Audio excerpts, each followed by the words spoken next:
Graça e paz. Escreve o apóstolo Paulo à igreja de Filipe, no capítulo 1, versículos 1 e 2. Paulo e Timóteo, servos de Cristo Jesus, a todos os santos em Cristo Jesus, que estão em Filipos, com os bispos e diáconos, a vocês, graça e paz da parte de Deus, nosso Pai, e do Senhor Jesus Cristo. Glória a Deus. Graça e paz, Deus e Pai. Quando nós lemos a palavra de Deus, geralmente, digamos que de uma forma superficial, não nos aprofundamos no conhecimento, na busca do conhecimento de certos detalhes, de certas palavras. Nós lemos um texto como esse e não percebemos a grandeza dele. Paulo está dando a saudação à igreja de Filipe. Ele se dirige, ele escreve a carta à igreja de Filipe e saúda a igreja com graça e paz da parte de Deus, nosso Pai. E ele não escreve isso apenas para a igreja de Filipe. Ele escreve isso em todas as suas cartas, para todas as igrejas. Graça e paz do Deus e Pai. Essas 4 palavras, graça, paz, Deus e Pai, são revolucionárias. São ideias e conceitos revolucionários para a época. Hoje, quando nós lemos as cartas, isso não nos causa tanto impacto quando não nos aprofundamos. Mas quando nós vamos olhar o contexto em que essas cartas foram escritas e os seus leitores ou ouvintes recebiam a saudação com graça e paz de um Deus e Pai, isso era de uma relevância muito grande. E é sobre isso que eu queria compartilhar nesta oportunidade. Os primeiros conceitos, graça e paz. Paz era uma saudação comum do judeu. Os judeus se saudavam, se saúdam até hoje com a paz, com shalom. No entanto, Paulo acrescenta a esse conceito, a essa saudação de shalom, de paz, a palavra graça. A graça, ela não existe no judaísmo. A graça não existe no judaísmo porque a graça é proveniente da obra de Jesus Cristo, o Filho de Deus, na cruz do Calvário. Portanto, para você receber a graça, o favor imerecido, o perdão dos seus pecados, é necessário que você reconheça a Jesus Cristo como o Filho de Deus, que se entregou por você. Sem esse reconhecimento, a graça não existe, porque ela provém da cruz, do sacrifício do Filho de Deus. Então, quando Paulo acrescenta a paz que os judeus tão bem conheciam, se saudavam com a paz, a graça traz a ideia do Salvador. Graça traz a ideia, o reconhecimento da obra de Jesus Cristo na cruz do Calvário. E todos os judeus se saúdam com a paz. Se saudavam na época de Jesus e ainda hoje com a paz. Mas quando se é agregado a essa saudação, também a graça, você é identificado, você passa a ser reconhecido como cristão. E isso na época era algo tremendo. Graça e paz. Ou seja, nesse cumprimento, nessa saudação, há uma ideia fundamental do cristianismo. O reconhecimento da obra de Jesus Cristo na cruz do Calvário. Então, além desse reconhecimento, dessa identificação por suas cartas, por meio das suas cartas, Paulo dizendo graça e paz, se identificando como, já no início, como servo de Jesus Cristo. E isso era uma saudação. Isso era um cumprimento. E nesse cumprimento as pessoas se reconheciam. Infelizmente, hoje em dia, Isso já saiu de moda.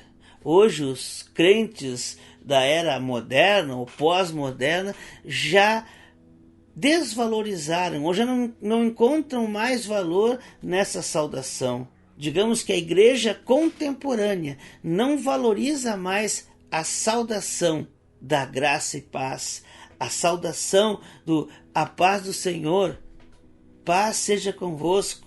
Esse tipo de saudação não é mais usado e, no entanto, essa saudação é uma forma de identificação, é uma forma de identidade. Se reconhecia o cristão pela sua saudação, graça e paz. Mas hoje, tudo mudado, nesse mundo contemporâneo, nós temos como isso talvez, isso é religiosidade. Não sei se é religiosidade, mas para mim eu creio que é falta de conhecimento da palavra de Deus. Porque para mim essa saudação, graça e paz, paz do Senhor, a paz seja convosco, é uma identificação, é uma forma de nos identificarmos, de sermos reconhecidos como cristão. Graça e paz. Era assim que os nossos irmãos da igreja primitiva se saudavam, com a graça e com a paz. E a graça trazendo toda essa ideia da obra de Jesus Cristo, do reconhecimento da obra de Jesus Cristo. Mas o que é mais revolucionário ainda, que a ideia da graça na saudação, é Deus e Pai, ou seja, Deus como Pai. Em todo o Antigo Testamento, Deus não é visto como Pai. Aliás, Deus é visto como Pai de Israel, Pai da nação, Pai no sentido de provedor, daquele que é o cuidador de Israel, mas não num sentido de intimidade ou num sentido de familiaridade. Pai é o sentido de provisão de Israel.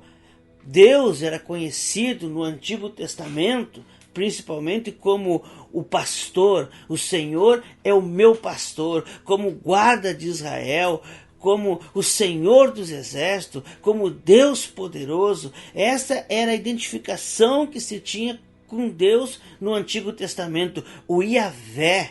Mas, no entanto, era um Deus que não se revelava por completo, era um Deus distante. Jó, no capítulo 9, no versículo 11, diz: o Senhor passa por mim e eu não vejo, passa junto a mim e eu não percebo. Isaías capítulo 45, versículo 15, escreve: verdadeiramente o Senhor é um Deus que se oculta, o Deus de Israel, o Salvador de Israel. É o que os teólogos chamam do Deus abscôndidos, o Deus que se oculta, o Deus que não se revela por completo. Então essa era a ideia que Israel tinha do Senhor, do Yahvé, no Antigo Testamento.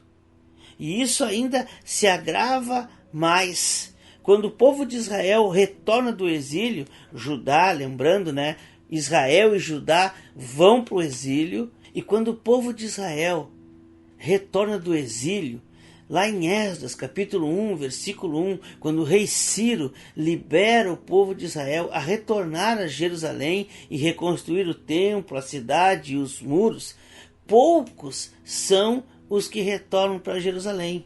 E nesse momento da história de Israel é que começam a surgir os costumes, as doutrinas, as interpretações da lei. Eu tenho no meu entendimento que eles começam a reconhecer. Eu penso assim, que chega os principais, aqueles que estavam liderando Israel naquele tempo, percebem que talvez quando Deus deixou que o povo decidisse, quando Deus deu a lei e permitiu que o povo agisse conforme a sua vontade, Deus talvez de uma certa forma tivesse sido muito liberal e permitido que o povo fizesse tudo aquilo que fez, ou seja, virou as costas para Deus. Creio que eles compreendem que é preciso apertar um pouco mais o cerco, que a coisa precisa ser mais radical. Então eles agregam à lei costumes, tradições e interpretações da lei, tornando então esse distanciamento de Deus ainda maior. E são essas tradições, são esses costumes, esta forma de agir para com Deus que Jesus critica duramente no seu ministério. A história de Israel nos mostra que o pacto de Deus com o seu povo é muito anterior à lei de Deus. Lá com Abraão já havia a promessa de farei pai de multidões. Já havia uma promessa com Abraão e não havia lei com Abraão. A lei surge quando o povo é libertado do cativeiro do Egito. É no Sinai que Deus dá a lei a Moisés. E é muito interessante a visão de alguns historiadores, que ela é bem diferente daquilo que geralmente a maioria aprendeu lá na escola bíblica, né? Os 10 mandamentos como lei de Deus. E alguns estudiosos dizem que Israel, aqueles que receberam o decálogo, né, o que nós conhecemos por 10 mandamentos, eles nunca interpretaram aquilo como mandamentos, ou seja, como forma de lei. Aquilo nunca foi lei para Israel, para aquele povo que recebeu. Aquilo era uma forma de relacionamento com Deus. Só que no passar do tempo, o povo começa a esquecer do objetivo da lei. O objetivo maior dos mandamentos, do decálogo, era relacionamento com Deus. Sempre foi esse, relacionamento com Deus. Por isso que o pacto antecede, porque Deus está dizendo, olha, em primeiro lugar, acima de tudo, eu quero ter um relacionamento. E aí Deus, posteriormente, diz como é que esse relacionamento é melhor sucedido. Só que o povo de Israel esquece o objetivo, esquece o fim do relacionamento e começa a olhar somente para a lei, vivendo conforme a lei, vivendo para Deus de acordo com o que a lei mandava e esquecendo que havia um desejo de se relacionar com Deus e que Deus também tinha um desejo de relacionamento. E quando o povo então retorna do exílio e além da lei surgem costumes, tradições, interpretações, esse distanciamento de Deus aumenta. O Deus se torna mais distante, continua sendo Deus, continua sendo poderoso, continua sendo o guarda de Israel, continua sendo Deus de Israel, mas está mais distante. Porque as pessoas, o israelita, ele perde o sentido do relacionamento e foca apenas no cumprimento da lei. E quando Paulo diz que Deus e Pai, ele causa uma revolução, porque Israel não via Deus nesse sentido. O israelita, o judeu, ele não percebia Deus como Pai, no sentido de familiaridade, no sentido de intimidade. E Paulo ainda usa uma outra palavra que é muito mais profunda. Ele chama Deus, o Pai, de Abba. Pegando, compreendendo pela graça e pelos ensinamentos que recebeu de Jesus, do Espírito Santo, a perfeita ideia que Jesus Cristo nos passou quando ensina a orar, Pai Nosso. E Jesus, quando está no Getsemane, ele está dizendo Abba, ele clama Abba. Abba é uma palavra aramaica que significa paizinho. Essa é uma das melhores traduções, paizinho.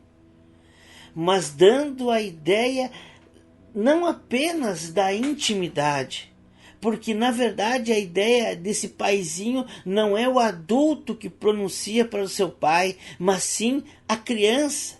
Aquela criança de 4, 5 anos que, paizinho.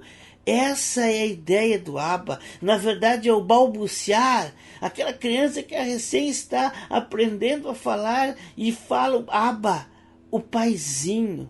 Mas a ideia é muito mais profunda que intimidade.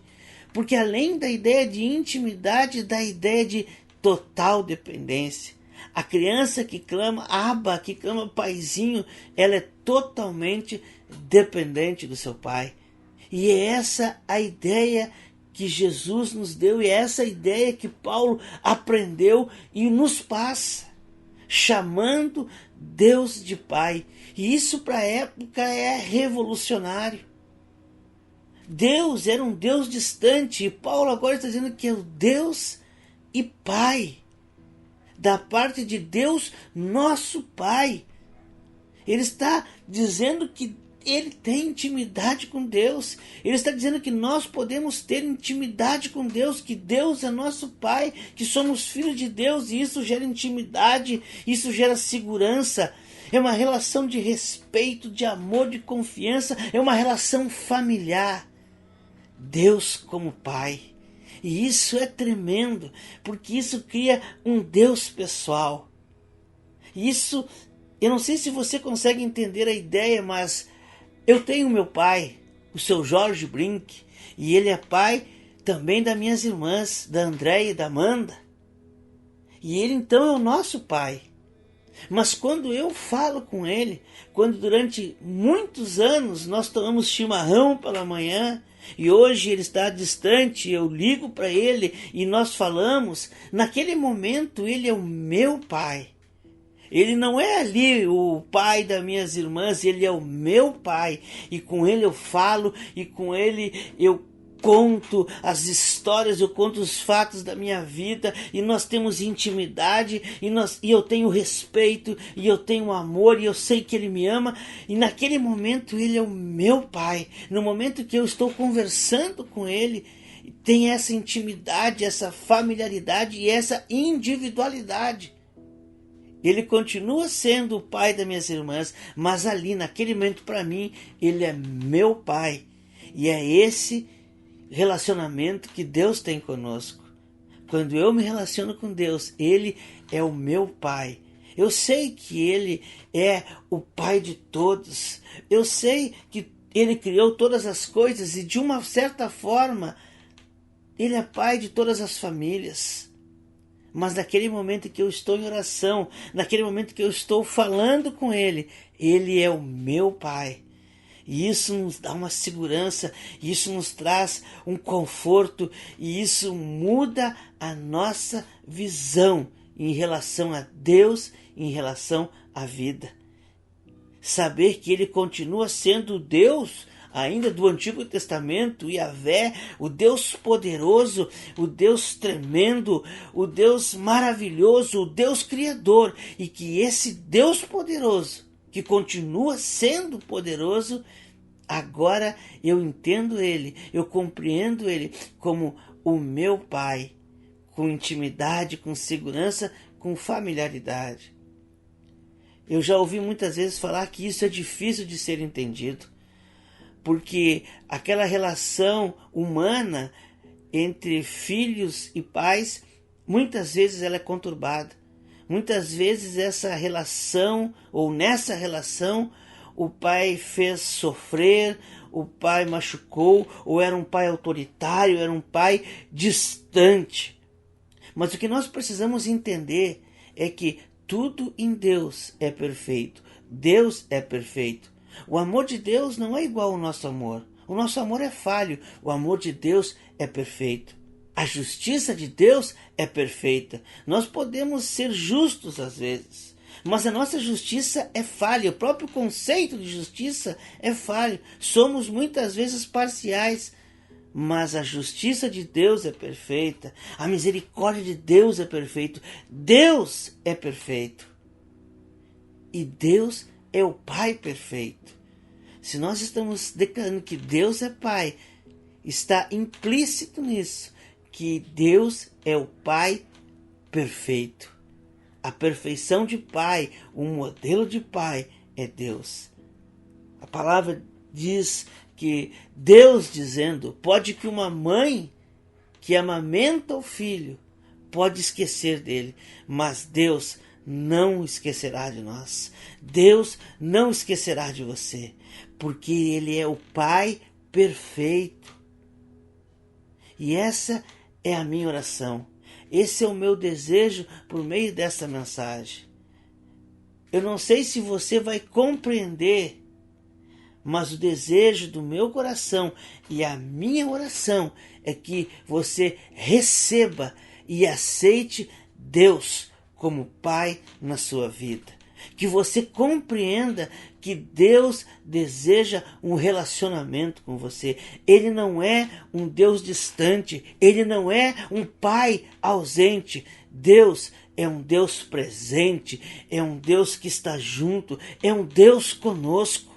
E Ele deseja um relacionamento íntimo conosco. E Ele deseja que venhamos a clamar por Ele e venhamos a nos entregar a Ele como uma criança. Depende totalmente do seu Pai. É isso que Deus deseja. Por isso que, em nome de Jesus, a minha oração é que você receba e aceite a Deus como Pai. Não importa como foi o seu relacionamento com o seu pai, o que importa é que Deus, o Pai perfeito, deseja ter um relacionamento de pai e filho perfeito com você.